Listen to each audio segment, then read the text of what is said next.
শহরের মানুষ কষ্টই করে, জীবন যাপন আর কি কোন দি। কি কষ্ট বলেন? শহরের মানুষ কষ্ট করলে বুঝবো নি কোন দি। আমি কিন্তু চরের মানুষ এখন, বুঝছেন। আজকে এদিকে একটা কাজে বেড়াতে আসছিলাম, তো ভাবলাম যে একটু আপনাদের দেখে যে আপনারা কিভাবে জীবন যাপন করেন। এই যে মাটির চুলার রান্না, কি সুন্দর রান্না। খুব সুন্দর রান্না। খুব সুন্দর না? খুব সুন্দর। আপনাদের বাড়ি হচ্ছে একদম নদীর পাশে, এই যে সুন্দর আবহাওয়া, এটা মানুষ অনেকে কিনে পায় না, আর আপনারা ফ্রি পাচ্ছেন। তো সব মিলে আছেন কেমন? খুব ভালো আছি। তো করেন কি এমনিতে, মানে ভাই করেন কি? কৃষিকাজ। কৃষিকাজ। গরু ছাগল নাই? আছে। আর একটা কথা শুনলাম যে আসলে এখানে তেমন স্কুল কলেজ নাই। না, স্কুল কলেজ নাই। স্কুল কলেজ মাদ্রাসা এগুলা নাই, কিন্তু মসজিদ আছে। মসজিদ আছে, মসজিদ থাকলেও কাম নাই। কে? ধরেন জনগণের এটা মসজিদ থাকে লাগ কি, কেউ টাকা দেয় কেউ দেয় না, তার কারণে মসজিদ বন্ধ হয়ে যায়। ও ফলাইনে ঘরেও বন্ধ, হুজুর আহে না, হুজুর রাখলে ফলাইন পড়বো, তো পোলাপনে আরবি পড়তে পারতো। ফলাইন আরবি পড়তারে না, হুজুর থাকে না। এই দিন 15 দিনে আসছি আমরা। কোথা থেকে আসছেন? নদী ভাঙ্গারে বাবা। চরে আসছেন কবে? আসছি তো 6-7 বছর হয়ে গেছে। 6-7 বছর। তো আপনাদের মেন কাজ কি এখানে, মানে চাষাবাদ না গরু পালন? সংসারী, গরু পালি, বাদাম লাগাই, ধান লাগাই। বাগড়ার চরে কত বছর ধরে বাস করেন? 8 মাস ধরে আইছি, 8 মাস। এর আগে আসলাম নদীতে ভাঙছে মতন, উপার গেছিলাম কাছি কেটা, হেন থেকে 8 মাস ধরে আইছি। শুভেচ্ছা জানাচ্ছি বাগড়ার চর, শ্রীনগর মুন্সিগঞ্জ থেকে। এটি ঠিক ভাগ্যকুলের উত্তর পাশে এই চরটি অবস্থিত। এই চরে আজই প্রথম আসলাম। বেসিক্যালি ভাগ্যকুল একটা কাজে আসছিলাম, সেই কাজ শেষ করে আলম ভাই সহ এই চরে আসলাম। আসতে গিয়ে খুব মজা লাগলো, কারণ হচ্ছে মেন রাস্তার থেকে একটি কাঁচা সরু রাস্তা ধরে আমরা এগুচ্ছিলাম। চারপাশের বেশ গাছ দেখলাম, বিশেষ করে মেস্তা পাট, চারণভূমিতে গরু ঘাস খাচ্ছিল, মানুষজন যাচ্ছিল, কোথাও আগুন জ্বলছে, জায়গা পরিষ্কার হচ্ছে। আবার দেখলাম অটো আছে, এখান থেকে মানুষ যাতায়াত করে। অটো পাওয়া যায়, সবসময় পাওয়া যায় না? মানে ভালো হইলে আর কি আরো ভালো হয়, সুন্দর হয়। বুঝতে পারছেন? কেমন রাস্তায় যা বৃষ্টি হলে আবার কাদা পানি হয়ে যায়, এদিকে আবার গাড়ি করে ঢুকে না। বুঝতে পারছেন? আচ্ছা, যদি রাস্তাটা ভালো হয়ে যায়, ইটের একটা রাস্তা হয়ে যায় সুন্দর করে, তাহলে মনে করেন গাড়ি ঘোড়া সব এলাকার মানুষও মনে করেন চলতে ফিরতে খুব ভালো হবে আর কি। আচ্ছা। অনেক চরে এতটুকু নাই যতটুকু আপনার এখানে আছে। কিছু মালবাহী গাড়ি দেখলাম, ভ্যান গাড়ি দেখলাম। এই দেখতে দেখতে হঠাৎ করে চোখ আটকে গেল একটি ঘরের প্রতি। আমি দূর থেকে ভাবছিলাম হয়তো এটা মসজিদ হবে, কিন্তু বাস্তবে এসে দেখলাম আসলে এটা মসজিদ না। এখানে এক ভাই থাকেন, সে ভাইয়ের সঙ্গে এই মুহূর্তে কথা বলবো। আমার সঙ্গে আছেন এই ভাই। ভাই আসসালামু আলাইকুম। ওয়ালাইকুম সালাম। কি নাম আপনার? আমার নাম আবু সাইদ। বাড়ি কোথায় আপনার? আমাদের বাড়ি রাজশাহী নওগাঁ। রাজশাহী নওগাঁ। তো এখানে কিভাবে আসলেন? আমরা ইন্টারনেটে এই চরেটা দেখছিলাম, দেখে পরে খোঁজখাজ নিয়ে এখানে প্রজেক্ট করার জন্য আসছি। আচ্ছা, কিসের প্রজেক্ট করছেন এখানে? এখানে ভুট্টার প্রজেক্ট করছি। কয় বিঘা? 63 বিঘা। আর অন্যান্য কিছু আছে? হ্যাঁ, তিল আছে 7.5 বিঘা, 2 বিঘা ধনা পাতা আছে, 1 বিঘা লাল শাক আছে, পুঁই শাক আছে 1 বিঘার মতো।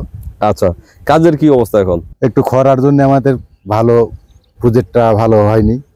তারপরে যা দিয়েছে এর আলহামদুলিল্লাহ কাজ চলতেছে, প্রজেক্টে কাজ শেষ হয়নি। আচ্ছা, তো মোটামুটি কত লক্ষ টাকা খরচ হয়েছে এই প্রজেক্ট? এখানে 21 লক্ষ টাকা খরচ হয়েছে আমাদের। লাভ লসের আশঙ্কা কতটুকু? 7 লক্ষ টাকার মতো লস যাব, হিসাব করে ফেলছেন? হ্যাঁ। কিন্তু আপনার তো ছোট সময় থেকে কৃষিকাজে জড়িত। হ্যাঁ, ছোট কালে ধরেন এলাকার বাইরে এলাকার তো একরকম ভাব বোঝা যায় না। না, মাটির সঙ্গে তো আপনাদের সম্পর্ক অনেক দিনে। হ্যাঁ, অনেক দিনে। এখানে আমরা কোদাল দিয়ে খনন করেছি, করার পরে দেখছি মাটি, তারপরে এই এক কোদালি মাটি, তারপর তিনি বালু, এটা তো আমরা বুঝতে পারিনি। অর্থাৎ আপনারা যখন এখানে আসছেন, আসার পরে মাটিটিকে খুঁড়ছেন। হ্যাঁ, খোঁড়ার পরে দেখছেন যে মোটামুটি যত ঢুকছে কোদাল, হ্যাঁ, সেই পর্যন্ত মাটি দেখছেন। মাটি দেখছি। পরবর্তীতে ভুট্টা রোপণ করার পরে যখন দেখছেন যে মাটি শুকিয়ে যাচ্ছে, তখন পানি দিতে গিয়ে চিন্তা করছেন যে এত পানি লাগে কেন, তখন দেখছেন আসলে বেসিক্যালি নিচে বালি, খালি বালি। তো যে কারণে আমাদের খরচটা বেশি হয়ে গেছে। একটু প্রজেক্টটা ভালো সেরকম জাঁকজমক হয়নি, যা আলহামদুলিল্লাহ যা দিচ্ছে উপর আল্লাহর কাছে সন্তুষ্ট। আচ্ছা, তো এই চরে তো আসছেন ভিডিও দেখা।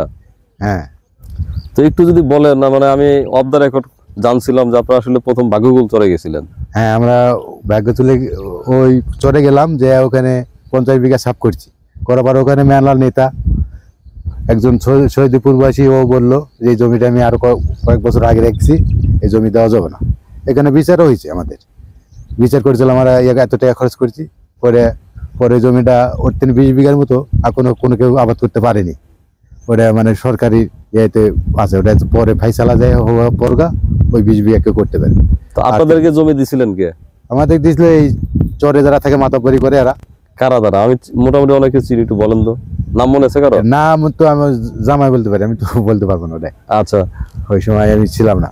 তো পরে ওই চর থেকে ব্যর্থ হয়ে পরে আসলেন এই সাইডে। হ্যাঁ, এই সাইডে আসার পরে জমি নিছেন কিভাবে? এই এসে এখানে কইছি যে এইভাবে নিলে তো হয় না, যারা যারা জমি খায় মূল মালিক আছে নাকি, তো তাদের একর আছে বাপদাদার, এমনি খাজনা পাতি নাই, মানে এগুলো খাস জমি আর কি। হ্যাঁ খাস জমি। প্রথম যখন একটি জায়গায় আমি যাব, যদি আমি আপনাদের এলাকায় যাই নওগাঁ বা রাজশাহীতে, ওই এলাকার পরিবেশ, মানুষ, পরিস্থিতি বুঝতে আমার একটু সময় লাগবে। হ্যাঁ, তারপরে কাজে যদি নতুন হয় তাহলে আরো সময় লাগবে। এই যে এই পাশে জায়গাটা দেখতে পাচ্ছি, হ্যাঁ এই জায়গাটার কথা হয়েছে জমির মালিকের সাথে 10 বছরের জন্য আমাদের স্ট্যাম্প করে দিতে চাইছে। আমরা পুষ্করণী কেটে এখানে হাঁসের খামার করবো। হাঁসের খামার করবেন? হ্যাঁ। তো হাঁসের খামার করলে পানি তো উঠে, কিন্তু সেই পানিটা মানে আপনি তো কার্তিক মাসে এখানে আসছিলেন শুনছিলাম। হ্যাঁ। তো তখন এই আমরা যেখানে দাঁড়াই আছি এখানে তো পানি উঠে না। এখানে পানি তার আগে কার্তিক মাসের আগে উঠছিল, একটু উঠে তারপর নেওয়া যায়, বেশি দিন থাকে না। তাহলে ওখানে পানি লাস্ট কবে দেখছিলেন? ওখানে পানি ধরেন এখানে ফাগুন মাস, রাগুন না পুষেরও কিছুদিন পানি ছিল, মানে পৌষ মাসের কিছুদিন পানি দেখছেন। হ্যাঁ। তাহলে মোটামুটি 8-9 মাস আপনি পানি পাবেন, আর বাকি 3-4 মাস একটু ম্যানেজ করে এখানে চলতে হবে। যে পাইপ বসে যখন পানি কমে যাবে না, পাইপ দিয়ে পানি আবার ভরপুর করে রাখবো। আচ্ছা, এই ব্যবস্থা নিচ্ছেন। হ্যাঁ। আর ভুট্টা ক্ষেতের খরচ কিন্তু আমার কাছে একটু বেশি মনে হলো, 21 লক্ষ টাকা কিন্তু অনেক খরচ। কারণ আমরা যখন ভাঙছি কাশ বন লল, এটা থেকে আছে 3,80,000 টাকা। আচ্ছা, একদিনে 7 টন সার ঢুকাইছি। 7 টন? হ্যাঁ। এত সার দিচ্ছেন? এত সার, কাটাকে 5 কেজি করে। আচ্ছা। তার পরবর্তীতে ওষুধ কিনছি, একবার কিনছি 95,000 টাকা, একবার কিনছি 1,40,000। পানি চাষার জন্য ফিতা বেপ কিনছি 1,30,000 টাকা। 3টা মেশিন কিনছি, 3টা ডিপ গাড়ছি অলরেডি ধরেন। আর ওই যে 400 পুরোত খাটাইছি কামলা লোক। আর তারপরে তো আমরা তো 3 জন লোক আইছি বান্দা, এলে তো ধরো 15,000 করে আঁকা আছে 2 জন আঁক। আর তারা আমি তো ধরেন ফাও, ওদের সাথে তো আমারই বেশি সময় লাগে। আচ্ছা, আপনি যখন নিজে থাকবেন, নিজের কাজ হবে, তখন একজন কর্মচারী যে কাজ করবে তার চেয়ে বেশি কাজ আপনারই করতে হবে। আমি করে আসছি তো আমি জানি, কারণ আপনি যখন শুরু না করবেন ও শুরু করবে না। আপনার দেখা যাচ্ছে যেখানে যে ঝামেলা আছে আপনি ওখানে দৌড়াচ্ছেন, আবার আপনার মাথা চারিদিকে খেয়াল রাখতে হচ্ছে। আর সে নিজে নিজে কাজ করতে গিয়ে ওটুকু ঠিক মতো করবে না, এটাই বাস্তবতা।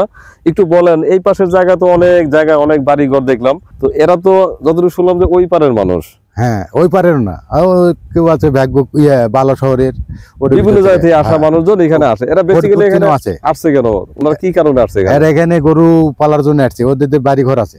বাড়ি ঘর আছে কিন্তু গরু পালন করে। চরেতে কোনো আবাদ বিনাদ হয় না, গরু ভালো ঘাস পায়, ভালো দুধ পায়। তাহলে আপনারা খামার করবেন না এখানে?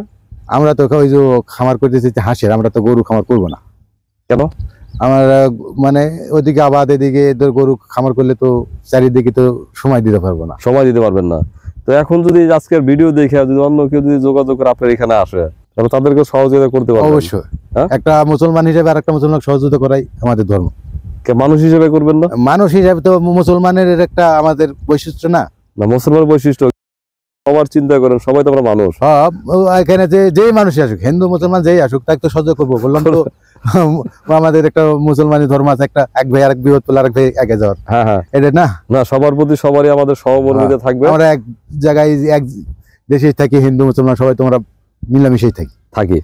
দর্শক, এই ভাই তো এখানে একটা ঘর উঠেছেন, এদিক দিয়ে ভাই আমাদের এই পরিকল্পনা আছে ভোটটা উঠে কলার বাগান দেওয়ার জন্য। এই যে জায়গাটা ফেলে পরে রেখেছে, অন্য ঘরে উঠেছিল, এই মালিক তাতে ঘর উঠাইতে দেয়নি, এটা কলার বাগান করবো। তাহলে তো কলার বাগান করার মতো আরো অনেক জায়গা আছে এখানে।